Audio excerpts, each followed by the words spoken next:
Your best salesperson just quit and you didn't even notice. Because it was never a person, it was the speed of your follow-up. The founder who calls a fresh lead in 10 seconds wins, and the one who calls in 10 minutes loses to someone who called in 9. And the one who waits until tomorrow, they're not even in the game. One company figured this out and is booking 650 meetings in 90 days, saving $400K in headcount, and handled 13,000 calls in a month.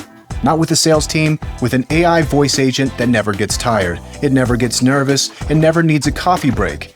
Though it will apparently offer to go get one with your prospects. So where in your business are you losing, not because your product is worse, but because your response time is?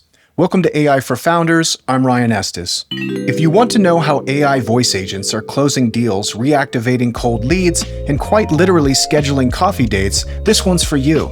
Founders in real estate, insurance, mortgage, and education, this episode will change how you think about your pipeline. The AI for Founders newsletter at aiforfounders.co is where the real sauce lives. Every week, tools, tactics, and ideas you can actually use. Go to aiforfounders.co and get smarter about AI before your competition does. Your inbox will thank you. And if this hit, please leave a review. It takes 30 seconds and it means the world, or at least it means we get to keep making these. And if you're struggling to land podcast interviews, go get yourself booked on shows that actually move the needle. Kickcaster.com is the premier podcast booking agency that connects founders and experts with the audience they deserve. Whether you're building your brand or growing your roster, Kickcaster handles the outreach, the pitching, and the placements, so you can focus on showing up and delivering. Go to kickcaster.com and get booked. That's Kickcaster by Moburst. All right, Will, welcome to the show. Thanks so much for joining me. Super awesome to be on, Ryan. I've had a couple conversations with you, and every single one has been electric, so I'm super excited that we can finally get one that's filmed. Yeah, really that's where the podcast came from. I'm so fortunate to talk to amazing people. I'm like, I gotta just record this and put it out there. It's so good. Well, and correct me if I'm wrong too, Ryan, but just talking to you, I feel like you could be talking to the dullest person in the world, and even then, you would somehow find a way to enjoy the conversation. At least that's the impression you give. Oh, man, I appreciate that. I've worked really hard on it. I gotta say, I have done that many times. You'll always know if the person is a little dull, if we start talking about aliens or robot takeover, we just have to verge hard, That's how I know how you lead the conversations, because whenever you're talking to a dull person, you typically take them exactly where you want to go. So I'm glad I know that's your interest now. We'll find some uncharted terrain to get uncomfortable in. But we're not going to have that problem. And the feeling's mutual. I enjoy talking to you every time, particularly around your product, Thoughtly. So let's kind of dive in there. Give us an introduction to Thoughtly.com, kind of what it does, who your ideal customers for, and maybe some use cases for folks that are considering using Thoughtly. Great question. And let's start right at the beginning. Thoughtly started around 2 years ago. That's around when I joined. I joined around a month or two into the operation. And we were just the AI voice agent platform. It was like, jump on AI voice agents right now. It's the big wave. Come and build AI voice agents. When you do everything, you also lack in a lot of places. And we've come to realize that over years of revisions. So what Thoughtly really did was we chose a way to stand out inside of the AI voice space. And you have two ways of doing that. You could choose a use case to go after, or you could choose an industry. So what we did was we specialized our product towards a use case, and that's more the outbound side of things. The outbound sales representatives, SDRs, these type of conversational agents. And throughout time, Thoughtly's become optimized for the outbound AI voice agent campaign. This could be when forms get submitted. These could be old leads that you need to get back to and converse with.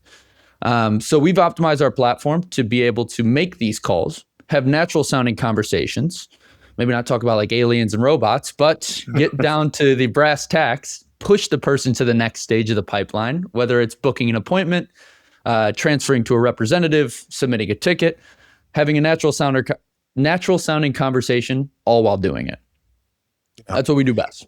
Incredible. I love it. And, it's like I have probably done everything in the marketing stack, looking for that vein of gold. And cold Mhm. outbound calls is the one thing that I could not crack, largely because, my AEs are like, man, what are we doing? Like, it's just going to be a smile and dial and it automates. And I just sit there and it's like, we're just going to do it an hour a day. We'll give it a Mhm. shot. But it just didn't work, largely because for outbound sales, you got to bring massive energy if you're a human Yeah. being to do that properly and to like, there's only a bank of reserve for how much like outbound energy you've got. It might be an hour, it might be 15 minutes. You got a real dog, you got 8 hours. But with Thoughtly, essentially, you can get that kind of fresh energy like every single call. Yeah. Um, Yeah. To like put myself in your shoes too. When you're doing the outbound calling, keep in mind cold calling is off the table. If you get caught cold calling with AI voice agents, like leads you just bought off a lead list, that's a big no-go. So that's fines from $500 to $1,500 per violation. That's not what we do. But when you have like this huge lead list, like I did, I worked for Sunrun. There's a solar company. You have this giant lead list. Each one of these people showed interest. Each one of these people requested information. Now comes the time where you have somebody like myself, a 16-year-old schmuck on his iPad trying to dial to all of these people. I'm getting fatigued after maybe 5 or 6. And meanwhile, little did I know, 10 years down the line, I would be at a company like this where it would be running through that list of 10,000 to 100,000 people in 2 days. And it could save me a whole lot of time, but I guess you have to live and learn for some things. Yeah, 100%. So let's be real clear with the compliance on this. So Mhm. if let's say I have a bank of content that or a bank of customers that go back, say, 5 years, and I have their phone number. Now, maybe I haven't touched them in 5 years. Would I be in compliance if I reached out them with an AI agent at that point? What are the parameters on that compliance? Yes, and it's a great question. What I like to tell everyone is I am probably the furthest thing from a lawyer that you could find. So I can't give any legal advice. What I can say is that cold calling with AI voice agents is illegal in all 50 states. Yeah. Now, the technicalities and the brass tacks of the laws do break down from state to state, but all of them have this constant of opted in leads. If your leads have opted in, now this means submitting a form. This means opting into communications from you. It's typically found in the terms of service as well. But depending on where you are in the US or where you are in the world for that matter, it will depend what you can and can't do. Yeah, 100%. Mhm. And for great reason. Obviously people are really scared that, someone's going to steal my voice and use that to go call my Nana and try and get 20 bucks, so Yeah. that's good Fun, compliance. fun And fact you, for you, Ryan. Sorry to interrupt, but no, the reason, at least this is what I was told, the reason why cold calling is illegal in the United States now was because in the election where it was Biden versus Trump, somebody cloned Biden's voice and made like hundreds of thousands of cold calls. yeah, So now you're messing with like legislation. You could yeah, mess with like I would never mess with somebody's grandma, but you mess with somebody's grandma, you snake under the radar. But you yeah. mess with like a legislation and a United States voting booth, like that's a whole new level. That immediately got cold calling with AI voice agents instantly banned. Yeah. And ever since, you can't cold call without a $500 or $1,500 fine. Yeah. Mhm. And that was really a conversation a couple of years ago that was really prevalent. And I think because any new technology, you're going to have bad actors that jump on it quick and they're going to figure out, okay, wait, we can't have this. We got to have this. But you Yeah. guys are so early. This is going to be ubiquitous all over the place because honestly, this is what a lot of people want. Mhm. If you think about like boomers, and I think a lot about boomers and the kind of products that will be helpful to them because I'm sitting here in my office and I got 77 tabs open. I'm flipping through 16, Claude code projects and doing emails and podcasts and whatever. But really, they're not living like that. You know what I mean? They're going Mhm. to need more intuitive kind of interfaces, and the phone is where they're comfortable. The Yeah. phone is where they've done business their entire life. So this is going to become more and more ubiquitous everywhere, which is to say that, hey, fill out this quick form, we'll give you a call because maybe your eyesight isn't great, maybe our website design sucks, but like we can just walk you through a conversation where it's natural. So Maybe you can tee us up on best practices. If I'm creating kind of a lead capture page, maybe I have a thing on my website that's clearly saying like, hey, put your number here, we'll give you a call, or our AI agent will give you a call. What is working right now to get people to convert so they can use actually that audio interface? 100%. You nailed it right on the dot. Not only do people feel comfortable inside of conversations, but it's also people are shopping when they are having these conversations. If I'm looking for a house, chances are I'm not tied down to, Ryan's real estate company. I'm looking for the best house for me. So as soon as I fill out that form, if you're going to send me a text message or an email, chances are I'm on somebody's website right now. If you're going to wait the next day to call me back, chances are I've already found a different property from somebody who answered the phone. So the beautiful part is you could actually take these calls, take these forms immediately. I'm talking like within 5 to 10 seconds, call this prospect. You could then qualify them. You could then see if they're a good fit. You could disqualify them if you need to. And then you could get them booked directly with a representative. Now, the reason that we do this is because the barrier to entry is much lower. You might have a book a demo form on your website, but the barrier to entry to just receive a call or fill out a form is so much lower than find a time. So we make them comfortable with that conversation. We book them in for an appointment. That's use case number one, the form submission agent. The best one that people come to us with is the speed to lead aspect.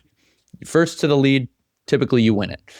The second one is reactivating old leads, like we were talking about previously. You got a bunch of leads that are sitting inside of your CRM. They've been sitting in there for weeks, and you're left with inevitably 3 options. You could send them emails, you can send them text messages, you could send them WhatsApps. Last option, you could hire a team for thousands of dollars a month and call them. But the AI voice agent campaign could automate that entire process at a fraction of the price, close to your email campaigns for that matter. So those two, I would say, are the most popular, but it's a crazy industry I'm in. When I can have a natural sounding conversation, you have use cases coming at you from left and right. It's really hard. I couldn't name the amount of use cases I've seen, but I could tell you that those are the 2 most popular. This episode is brought to you by a dangerous idea. It's called reading, specifically the AI for Founders newsletter. 47,000 founders strong now, and it's the good stuff. No top 10 AI tools that will change your life written by someone who doesn't ship product. It's just real breakdowns of what's actually working in AI. Who's raised, who failed, who pivoted, and which founders quietly built $1 million in ARR while everyone else was arguing on X. It's written for people building with AI. Every week you get tactical frameworks, unfair advantages, breakdowns of real companies, and the occasional existential question about whether your startup is intelligent or just well-branded. It's free, it's sharp, it might mildly offend your current workflow. Go to aiforfounders.co and subscribe before your competitor does. Because the only thing worse than being replaced by AI is being replaced by a founder who reads. That's the newsletter at aiforfounders.co. Now back to the show. And I'm thinking about this. There's so much precedence. So people understand talking to the machine because we've had those terrible phone trees forever. Habla español primero la dos. Yeah. And you're like, all right, man, talk to an operator. But it's such a gigantic leap up, dealing with AI agents, like just the ability to actually converse. Now a couple of things come up. One, OpenAI's chat app for iOS is so good that a lot of people, they did some survey and they're saying that most people are using GPT for companionship, that like literally they're getting accustomed to talking to it and they understand the personality of their agent and it's giving them a sense of friendship. Which is just to say that people are starting to become aware that these are way better and that like it can help you depending on how you talk to it. Now, I wonder like what the kind of onboarding is at the beginning of these conversations. So I'm getting a phone call because I know I just submitted a form and it's going to call me. Is there a prompt in the beginning that the AI agent leads with, maybe to make it playful, maybe to let them show kind of the dynamics of what it is? What's kind of best practice for like leading in with that first opener? Yeah. Oh, 100%. There's so many different ways of opening, but we've noticed something constant with all of them. Given the fact that we have everything that there is to know about this person, because it's most likely located in your CRM. Maybe it's their address, maybe it's their full name. It could be, the car that they called in about. We have this information. So leading with this information is huge. It's like a reminder. Like, oh yeah, no, that is my address. That I do remember submitting that form. So a reminder of how we know this company will always lead to a longer conversation. Instead of just saying like, hello, hey, is this Ryan? You might see a higher hang up rate there. Instead of, hey, Ryan, this is Tessa giving you a call from Thoughtly. I'm only giving you a call because you filled out a form in regards to AI voice agents just around 2 weeks back. Is right now a good time to talk? You're like, oh, well, I do remember this. I'm going to go ahead and re-engage. That is huge. The second point I want to bring up is one that you mentioned, companionship, and we're getting closer and closer to the aliens here with the sidetrack. So we might fall down that rabbit hole here. The companionship of these AIs, something that is huge. And matter of fact, we've noticed it in our own system. We have a receptionist. She's amazing. Her name is Tessa. We love her. And we've realized that some other people love Tessa as well. And when I say love, I mean like actual love, like in love with our AI agent. He'll call in, he'll converse with her. If she was real, he would take her out to dinner. Like he loves her, and he calls in maybe once a week. I'm not going to disclose his name, but he's in love. And I have a very strong feeling that this is not just one person. I think that there's a large majority of the world who have people that they would consider an AI to be their best friend. And I only think this number is going to grow and grow, to be honest, as AI gets more and more better, because it knows every part of you that you want it to know. It knows how to touch the spots you like to be complimented on. So it's a scary world we're living in. Yeah. Yeah. I don't worry about this personally. I do I like the sycophantic nature of AI agents. Honestly, like it gets ridiculed a lot, but I appreciate the encouragement. I mean, I'm from the 90s, so I'll never fall in love with somebody unless they're mean to me. I mean, that's just how we did it. You know what I mean? The way you know that I love you is because I'm going to shred you every chance I get. So that's how we show love. Yeah, it's nice. Fair enough. Cool. Okay. But and I'm thinking on that topic, I just want to bring up one more thing because it plays exactly in what we're talking about here. One of our clients, they're a real estate company. Funny enough, the caller asks, where are you calling from? And the person's like, oh, we're in Denver. We're just down this street, because it knows the address based on the URL. And the caller was like, matter of fact, I just had a cup of coffee over there. And they started talking about this coffee joint. And the human was talking to the AI. And eventually, after like maybe a minute of rapport, the human asked the AI if they'd be willing to go get some coffee one of these days. And funny enough, the AI actually accepted it. We had to like reprogram it a little bit to say don't accept coffee dates. But till this day, I bet you they're waiting for that coffee date with one of our AIs, because there was one date set from one of our AI agents. Give it a year. You'll be able to put that AI agent into a robot and go get coffee with it. It's going to happen all the time. Yep. So I'd love to hear a little bit about really the gist of this, which is kind of programming in the personality and like how you move towards a sale. Being a sales guy for a long time, there's a certain dance. And because I'm a dad, I'm always going to lead in with sports or weather or where are you from, get a story, get a little rapport going, then go into the meat and potatoes. And like where we're at right now, you could easily do that. So if it called me and it's like, hey, Ryan, tough loss with the Broncos this weekend, but hey, it's always next year. And you'd be like, yeah, it's a good point. Stiddy had a good game. I mean, the coaching, it seemed like they were lacking a little decision-making on the kicking game. And they can give you a little back and forth. And it's like, cool, thanks for, reaching out through the website. Here's how we can help you. So like, when you're approaching these agents, how much of the information, I guess, or the rapport is coming from the client?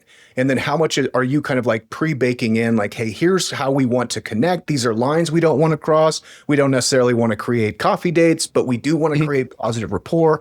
What goes into that personality development? That's a great question. So we have a setting. It's called assertiveness. It's how much you want to abide by, the brass tacks. And a lot of people keep this up. Matter of fact, we recommend keeping this up. I mean, you don't want the humor level to go off the chains, or else you'll get sidetracked. But it plays into an important point of what AI agents are meant for. And AI agents, they're not necessarily meant to be your sales rep. I mean, myself, I think that I have a fair amount of charisma, and I know that AI is nowhere near coming to the amount of charisma I have anytime soon. So we don't recommend that AI is actually sending over the invoices on your behalf.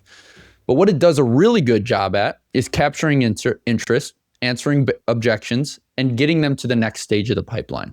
That's the bread and butter of AI agents. And how we could program that is we could take your audio recordings, we could take my audio recordings, and we could feed it directly into the knowledge base of this agent. This way, the agent will learn all of your objection handlings. It will learn your cadence, your tone, the way you answer different questions, and it will duplicate that inside of the conversations that it has with the callers. This way, it has your exact cadence, it has your style, has your rhythm as it's talking to your prospects. Nice. Matter of fact, a funny story too. I'm sorry, I have to get sidetracked into this.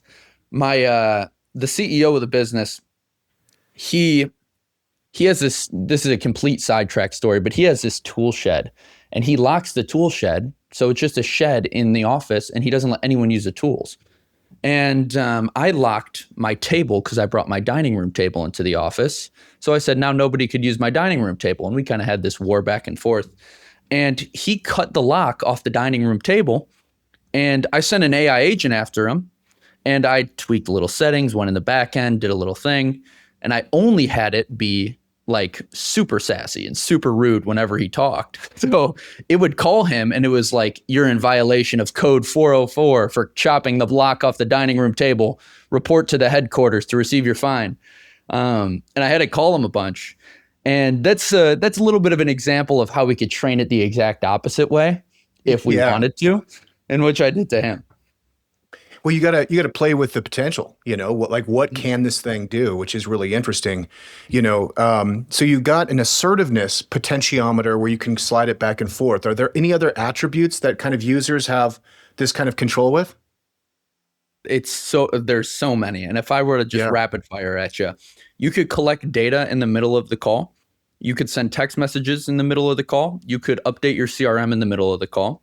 You could play around with its humor levels, its assertiveness. You could give rules on how to speak, if it should say and ah in the conversation to sound a little bit more human-like.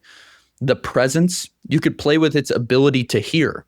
So if I'm calling into construction sites, I want it to be able to hear less than if it was calling into a library. I could play around with that. I could play around with how many times it tries to re-engage you if you don't talk to me. So if you weren't to say anything right now, how many times should I say, Ryan, are you there? Ryan, are you there? Until it hangs up.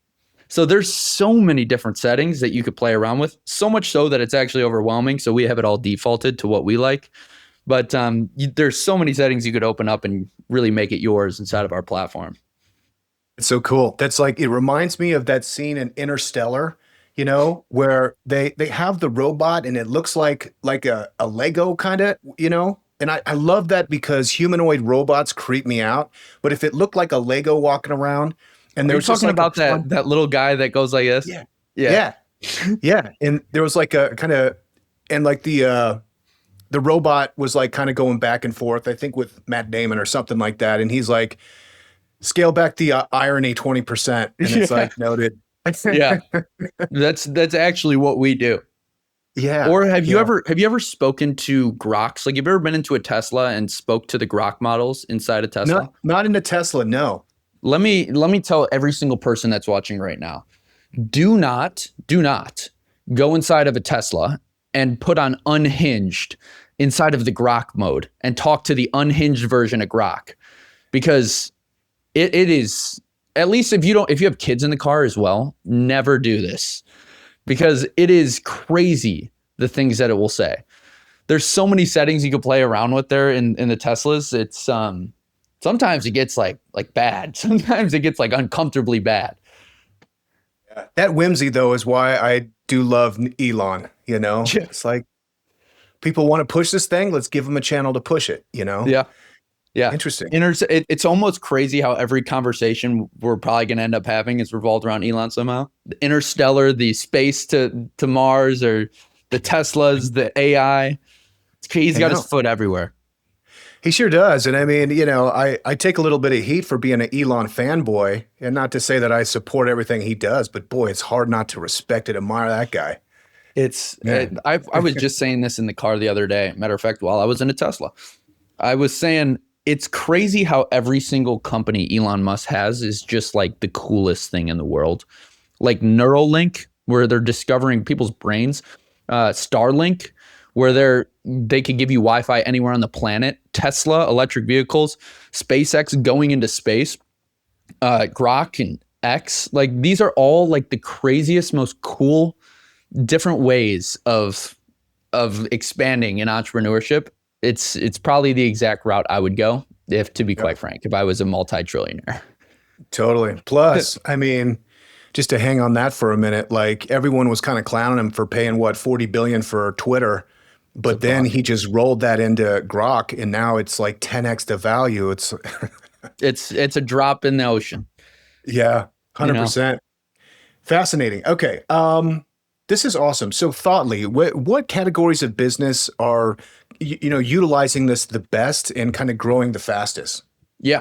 So I did mention that there's a couple ways you could boil down. There's use case, and there's use case and industry.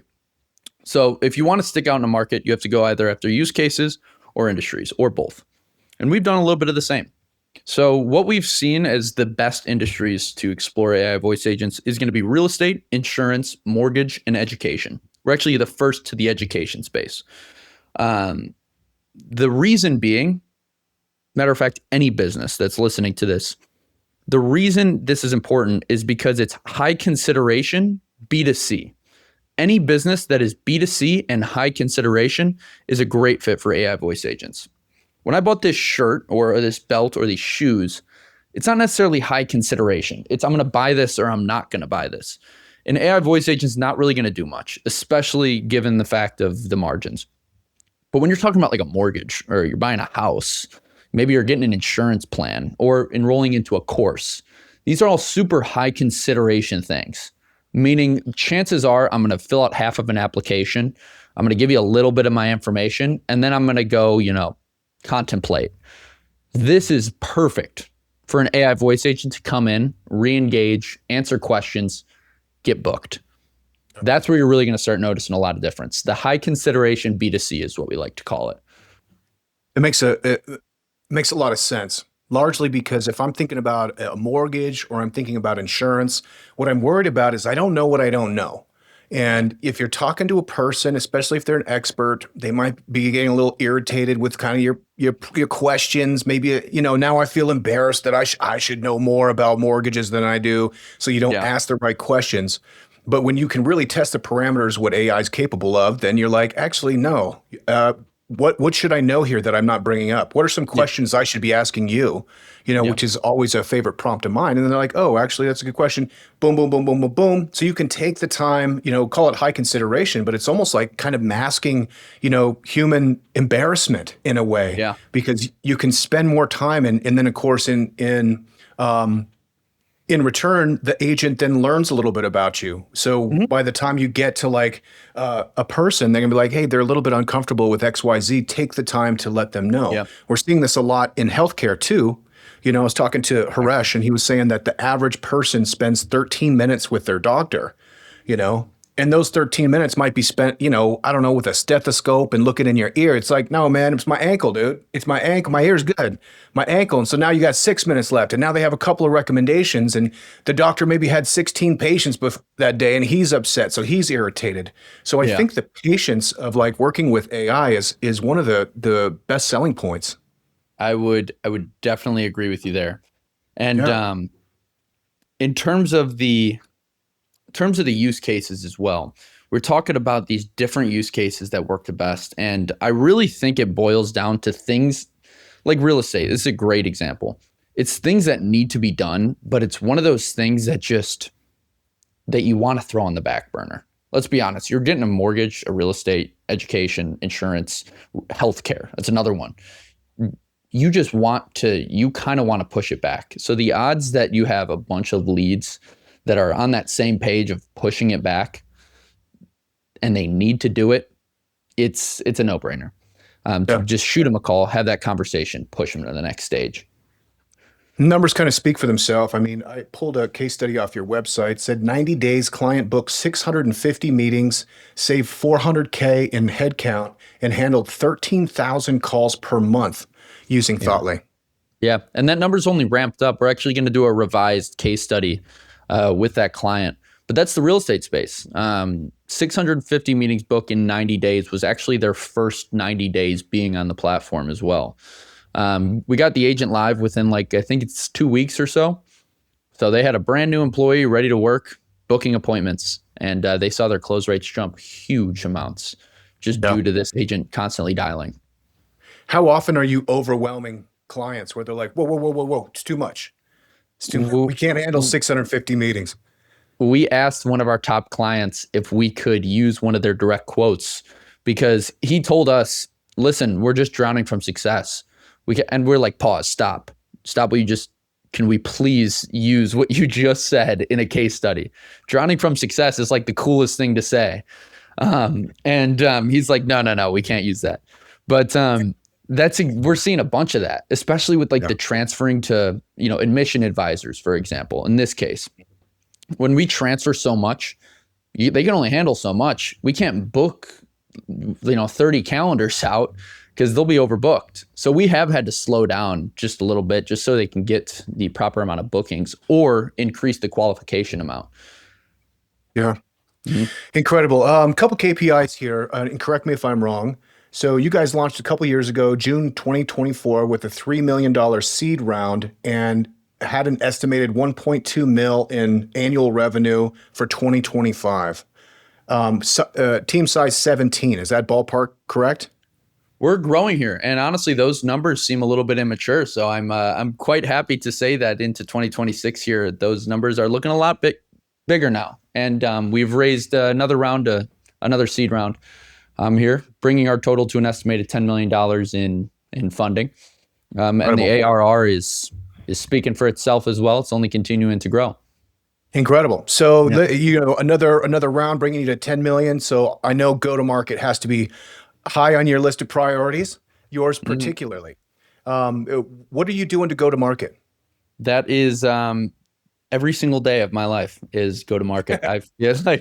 My life could be summed up in 3 letters, and that's GTM. GTM. Yes, Aside from podcast interviews, of course, which is a brilliant exactly. move, I would say. Exactly. There is so many different go-to-market strategies that we have. Of course, we run AI voice agent campaigns, being a big driver of ours. And we also think that the product speaks for itself in a very large way. So what we do is we educate, and through this education, people will start to trust the platform. So we've done a series of ebooks and e-learning that allows people to get a little bit educated about this technology. Because truth of the matter is, an AI sales agent that takes over your calls, oftentimes this is a hard sell to most. People are like, hey, what I got is working perfectly fine. I don't need to cut costs down. I'm fine with hiring humans. It's almost a hard sell to some. So what we do is we educate about this. We show the use cases. We show what works. We show the real life savings that people see through educational ebooks that we push through webinars, that we push through ads, just letting people get insight as to what this technology could do. From there, given the fact that we're giving the resources, we typically are the ones who get the appointments, and then people could try the platform out risk-free. This is another very low barrier to entry. We don't want to tell you to trust AI voice agents. We want to show you that you can trust AI voice agents. So you get around a month on the platform, completely risk-free, trying the platform out for 30 days to see if it's something you want to continue with. And then after that, people typically continue on to a long and fruitful relationship with Thoughtly. Incredible. And maybe the best conversation to have is to go to thoughtly.com, fill out a form, have it call you, and just start talking to it and see what's up. Okay. Yeah. Or if you want to be another one of those lovebirds, hitting up our receptionist and, falling in love with Tessa, feel free to do that too. I think we're up to 2 now, so keep them coming. Dude, this would be a great reality show. I'm just pitching it out there. If someone's listening, we can do this. We do sponsored by Thoughtly, and we do like a love connection with different AI agents and see Love Island, but it'd be Love Spaceship or something like that. We wanted to start a reality show inside of our office here because we have such The Office type of vibes. They say I haven't watched The Office, but I'm like the main character. They say the dude who's just saying a bunch of unhinged stuff. Dwight. And then Dwayne's like the tall, nerdier one. We got plenty of those in here. Michael Scott. That's the one they say that I am. And so we mesh so well, but we're so different in so many ways. And that's almost what I love about a startup in general. Maybe I just hit the jackpot with everyone that works here. I consider that most of these people outside that door right there is my best friends. And I think that's why we work so well, is because we mesh together in such an odd way. It's a beautiful thing inside of a startup. Yeah, it's you need it. One bad hire in a startup can honestly tank the company. So, knowing that you guys have that kind of rapport is super cool. We're about the time in a podcast to enter the quantum round. Are you ready for that? Let's get into it. Let's do it. Okay. So were you introduced to the company and the team? How did you come on board? Great question. ChatGPT came out and I freaked out. I was like, I've missed way too much. I've missed Bitcoin. I've missed Amazon drop shipping. I missed, e-commerce. I missed all this stuff. And I'm not missing this. This is not something that I'm going to be left behind on. Not a chance. So funny enough, I dropped everything I was doing. I was a captain at the time. I was captain in yachts. And I went all the way in on an AI agency. I provided AI solutions for different companies. And through this, I tried around 5 other AI voice agent softwares, 3 actually. And I landed on Thoughtly as the 4th. The reason I stayed with Thoughtly was because how much they really cared about me. I remember there was one person working there at the time. He was the customer service representative. Shout out Max.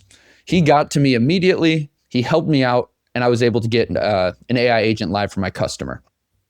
Flash forward like a week or 2 weeks, the CEO, given the fact that this was like a 2-person, 3-person company at the time, he was like, this is amazing. I'm inside your account right now. You have like 20 agents. What are you doing to get customers, first of all? And how are you so good at building the software with little to no documentation? We then had a coffee in New York and flash forward, 2.5 years later. And here I still am, and the company has grown this much. So I guess I'm doing something right. Incredible. I love it. You're obviously very pro AI. Is there a bear case for an industry or somebody who should not use a tool like Thoughtly, AI voice agent? You just asked like the perfect question at the perfect time. When I was saying I was an AI agency, one of my first clients ever was a funeral home. It was people who host funerals, and they wanted an AI agent for an inbound call where somebody's loved one just died, and an AI to answer and get them like the correct information and book them into different schedules. And a part of me felt like gross doing this. I kind of felt like nasty. Like I'm testing out this agent and I'm like pretending my loved one just died. And the agent's not perfect in any regards. It can make mistakes. It could have latency. And the last thing somebody wants to deal with at this moment is like a hallucination of an agent or the agent not hearing them. They want a real human experience because they're at a very low point. I felt very gross doing that. And ever since, I've been advocating that funeral homes do not worry about automation. You guys are doing a very admirable thing. Like the human connection is so necessary in something like that. Yeah. Which I guess is to say that there's like a delta of big emotion or of human emotion funeral home has to be pegged at 10 or close, even maybe beyond.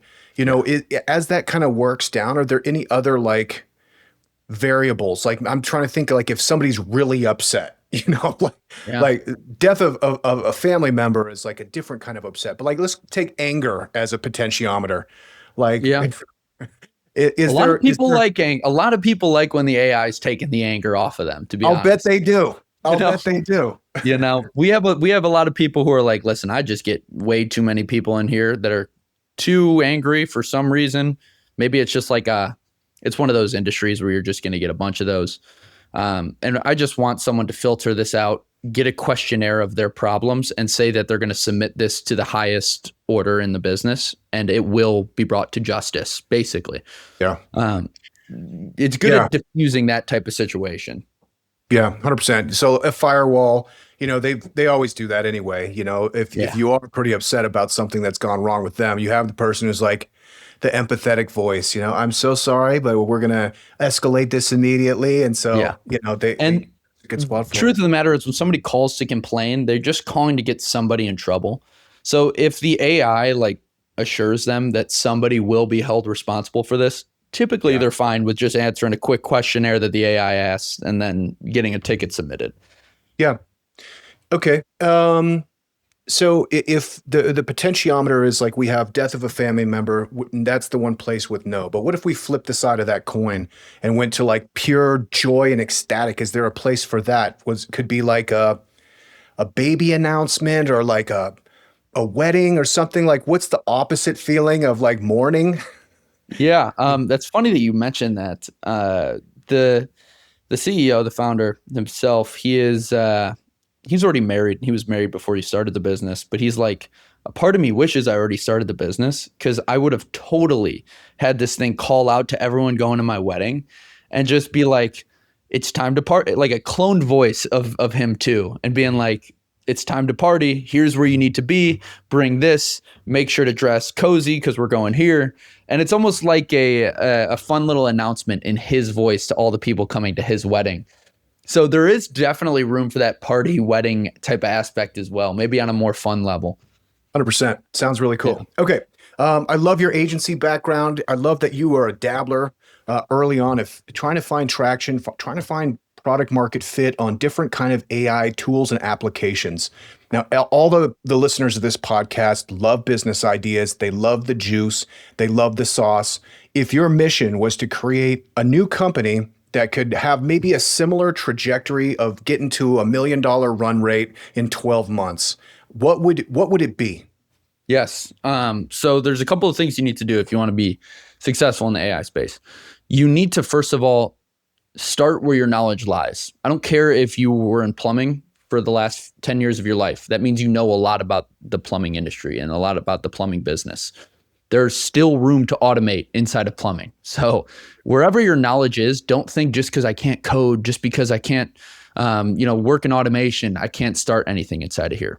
You start where your knowledge lies. For me, that was solar. I was a solar salesman for some time. So I automated different solar companies. I learned different automations. And the truth of the matter is you only need to find one. You could go on YouTube. You could search automations for plumbing industry, automations for solar industry. From there, learn how to build that automation. You could build that once. And then comes my favorite 3 letters, GTM. You got to go to market with this idea. You reach out to as many different people in this industry that you know, and you should know a lot because you should be choosing something you're familiar with. And then pitch this idea. Give it to them for free.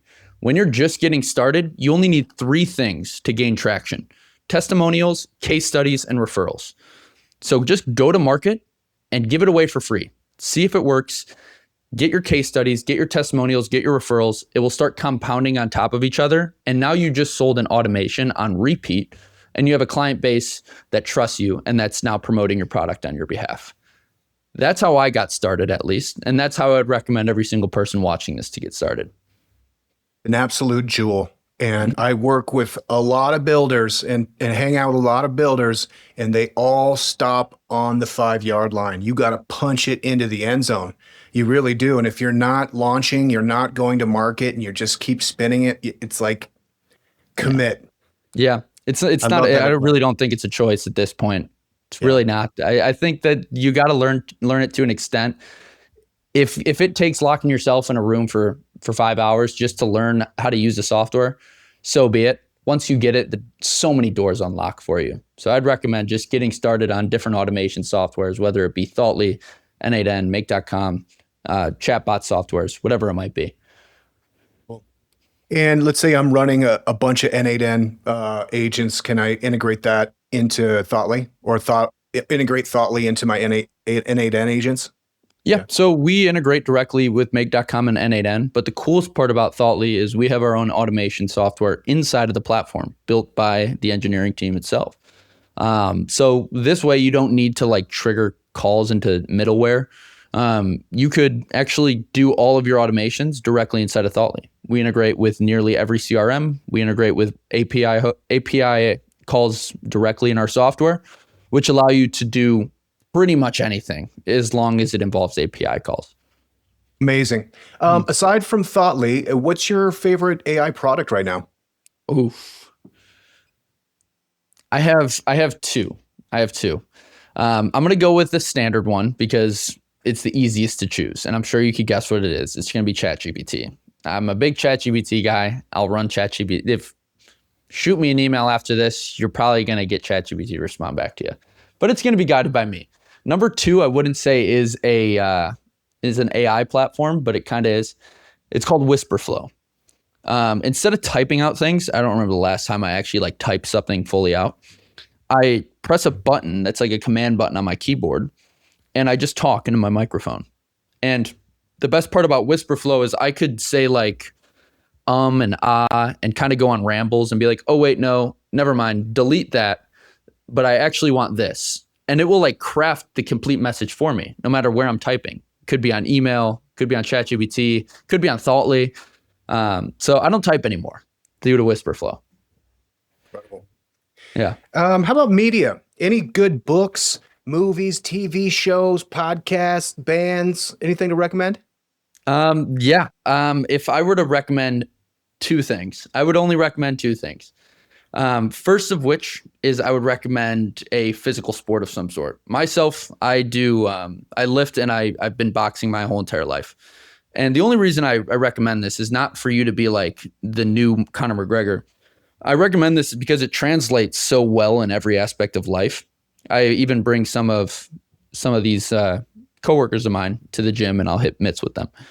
It translates so well, at least for me. I've learned more than I have in a boxing ring than I ever have inside of a classroom. So I do it just because I most times don't want to do it. Most times because it's cold outside. I don't want to go spar right now. I don't want my nose to go bleed. And that's exactly why I do it. Because most things in life you're not going to want to do. Flashback to when we said, go build an N8N automation. You just got to do it. And I absolutely love it for that reason. And the second thing that I'll recommend is going to be a book. And I just started this book. I promised myself I would read 2 books in 2026. First of which being the Bible, and second of which is a book from David Goggins called Can't Hurt Me. It is a great book. I just started it. I'm not even done, so don't spoil it if you've read it for me. But it is so good. I can't wait till like 9 o'clock hits and I get to open it up again. Yeah, that's a great one. Yeah. The Sweet Science, they call it that for a reason, right? Yeah. Yeah. Cool. You mentioned the Bible. What role does faith play in your work life?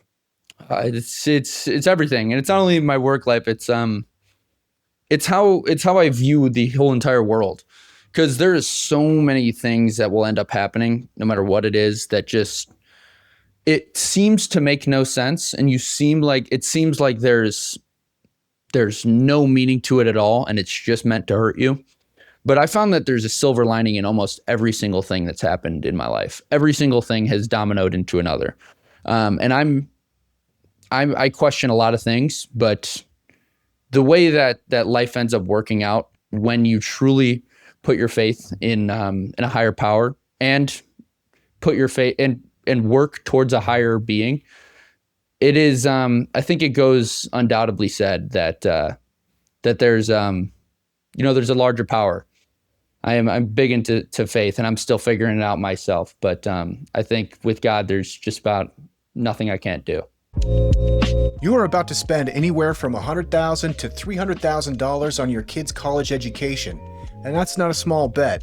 And right now, there's a very real chance that they graduate and can't find a job, not because they weren't smart enough, not because they didn't work hard enough, but because the job market changed and nobody told them. Employers are hiring AI native candidates, people who don't just know their field, but know how to work with AI at a professional level. And most colleges are not teaching this, not even close.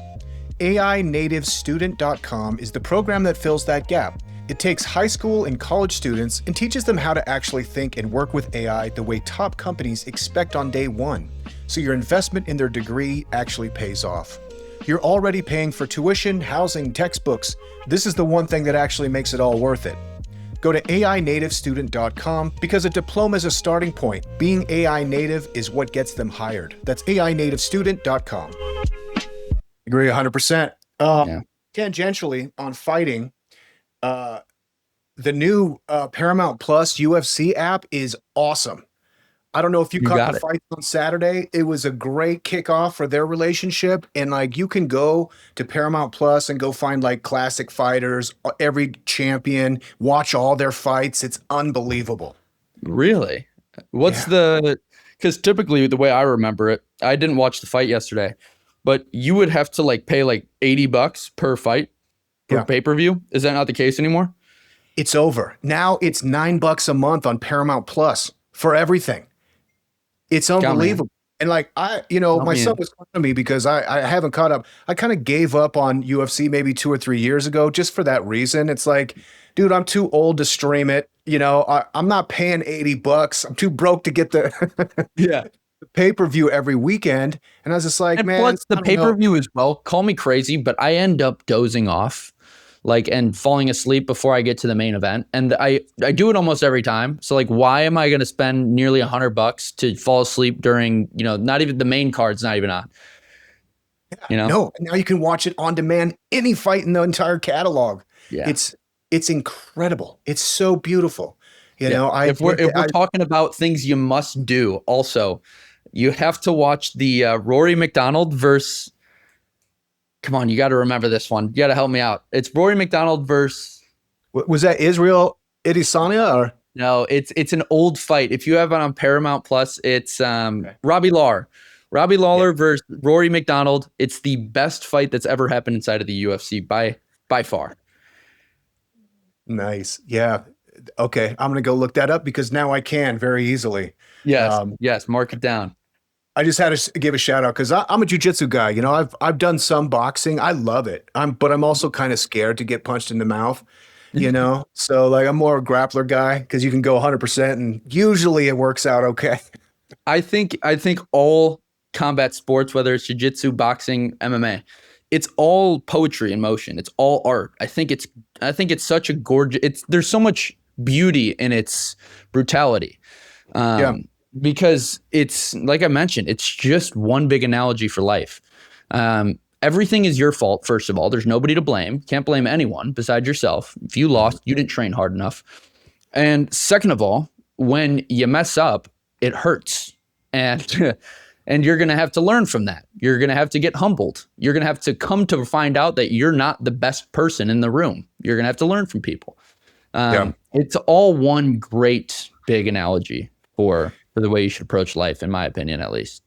I love that recommendation. And plus, all the people I know that really train and have trained for a decade plus are some of the most friendly, kind, compassionate people. And it builds through experience. I don't think we're necessarily built in with like compassion. I don't know how you grew up or how I did, but like when you're getting punched in the face, you're a little bit hesitant to punch somebody else in the face because you know what it feels like. You're like, ooh, this like has major consequences. So like those people are just balanced. They got all the extra energy. They got all the, chimpanzee DNA is being satisfied in different ways. But to Yes. your point, it is like the deeper you get into it, to realize that there's no bottom to that depth. That all of those kind of fighting styles, there's a reason why martial artists have been dedicating their lives to it for millennia. You know, Yeah. Oh, something that 100%. And you bring up such a good point where fighters in general, they're typically the most humble people in the world.